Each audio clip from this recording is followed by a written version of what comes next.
Hello friends, मैं आपका दोस्त डॉक्टर सतीश सैनी। आज बात करते हैं अश्वगंधा पे। आजकल काफ़ी बच्चे और यूट्यूब पे देख के और काफ़ी लोग अश्वगंधा का इस्तेमाल करते हैं। इसीलिए अश्वगंधा को लेके बहुत ज़्यादा कन्फ्यूज़न है लोगों में। लोग इसको एक हेल्थ सप्लीमेंट या इस तरह की चीज़ों के प्रोटीन का सोर्स समझ के इसको इस्तेमाल करते हैं।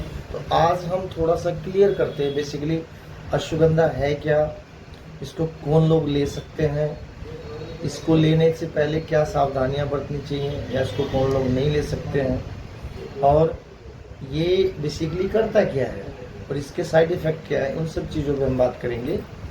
अश्वगंधा बेसिकली इंडिया और एशिया और अफ्रीका के कुछ हिस्सों में पाया जाता है। अश्वगंधा की खेती होती है या अश्वगंधा एक जंगली पेड़ होता है।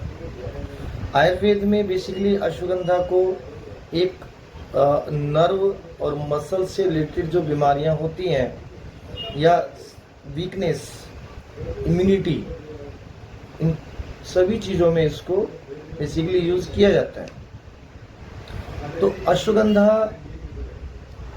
को किस किस बीमारी में हम यूज़ कर सकते हैं, पहले हम इस पे बात करते हैं। अश्वगंधा शरीर और दिमाग यानी कि शारीरिक और मानसिक दोनों तरह की कमजोरी को ठीक करने में मदद करता है। शरीर तथा सिर के दर्द में भी इसका इस्तेमाल किया जाता है।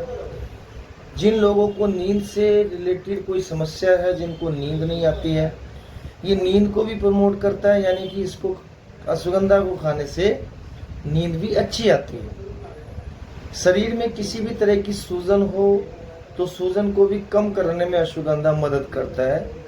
थायराइड की बीमारियों को भी अश्वगंधा कम करता है, यानी कि जिनको थायराइड है या थायराइड होने के चांसेस हो सकते हैं, अश्वगंधा थायराइड की बीमारी को कम करने में या उसको ठीक करने में मदद करता है। चिंता और डिप्रेशन जैसी बीमारियां, जो लोग डिप्रेशन की दवाइयां खा रहे हैं या जिनको हमेशा नेगेटिव थॉट आते हैं, उसमें भी अश्वगंधा बहुत ज़्यादा फायदा करता है और एक तरह से एंटी डिप्रेसेंट गुण इसमें होते हैं, यानी डिप्रेशन को भी कम करता है। जॉइंट्स पेन और अर्थराइटिक्स की बीमारियों में अश्वगंधा का बहुत ज़्यादा इस्तेमाल किया जाता है। नर्वस सिस्टम यानी नसों का दर्द, नर्व रिलेटेड जितनी प्रॉब्लम, उसमें अश्वगंधा का इस्तेमाल किया जाता है।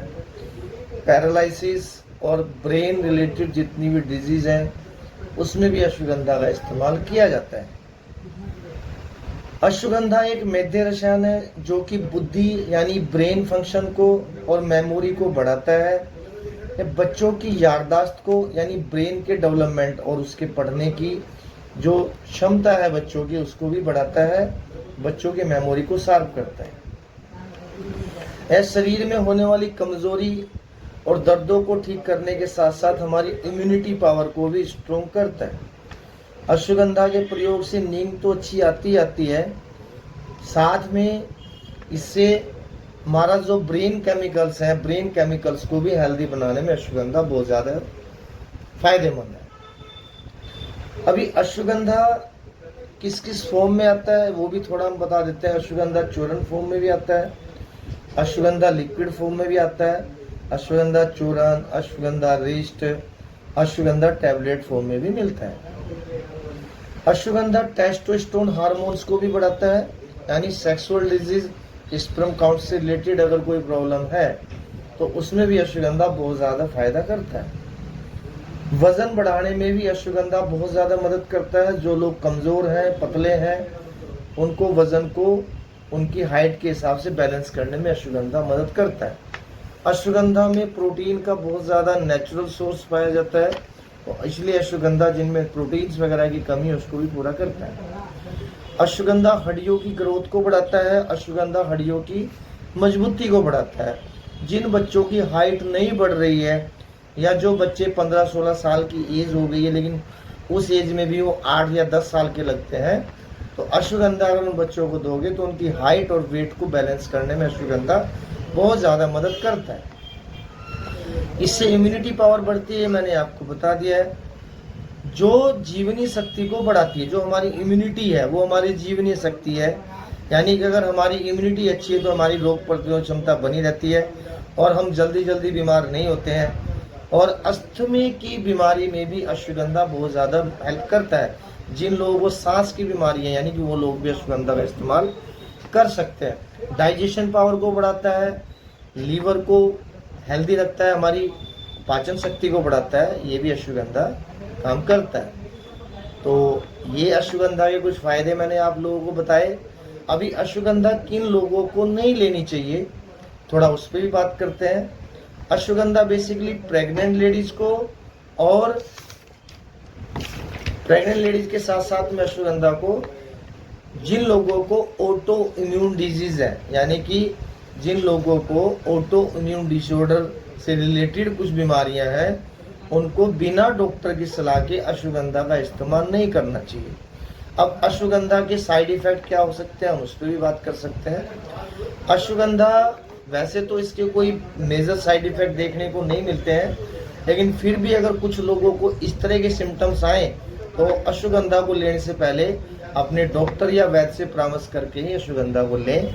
जैसे जी मचलाना, लूज मोशन, उल्टी, और शरीर में सुस्ती रहना, मुंह में ड्राइनेस आना, वजन ज़रूरत से ज़्यादा बढ़ना, और नज़र में थोड़ा धुंधलापन, ये कुछ साइड इफ़ेक्ट अगर किसी को नज़र आते हैं तो वो अश्वगंधा का इस्तेमाल बिना डॉक्टर की सलाह से ना करें।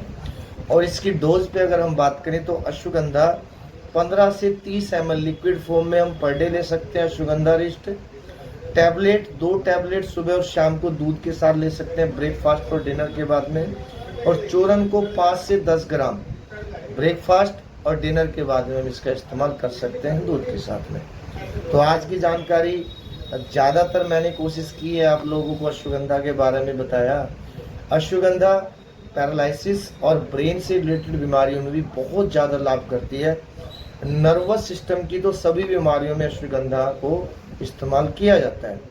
तो अश्वगंधा की आज की जानकारी अगर आपको अच्छी लगी हो तो इसको आप प्लीज़ आप आगे लाइक और शेयर कर सकते हैं, कमेंट कर सकते हैं। और अगर आप कोई और किसी आयुर्वेदिक मेडिसिन के बारे में जानना चाहते हैं तो आप लिंक में हमें कमेंट करके छोड़ सकते हैं, तो हम उस पर भी आपको वीडियो बनाकर आपकी उस जानकारी को देने की कोशिश करेंगे। तो आज के लिए इतना ही था दोस्तों। तो आज की जानकारी अगर आपको अच्छी लगी तो इसको प्लीज़ लाइक और शेयर जरूर कीजिए। मैं आपका दोस्त डॉक्टर सतीश सैनी। अगर आप मेरे से भी कांटेक्ट करना चाहते हो तो मेरा नंबर है 9501212277, और मेरा यूट्यूब चैनल है डॉक्टर सतीश सैनी। आप उस पर भी जाकर मेरी और जितनी वीडियो हैं उनको देख सकते हैं। उसमें हमने काफ़ी बीमारियों से रिलेटेड वीडियो बनाई हुई है। तो आज के लिए इतना ही था। Thank you very much.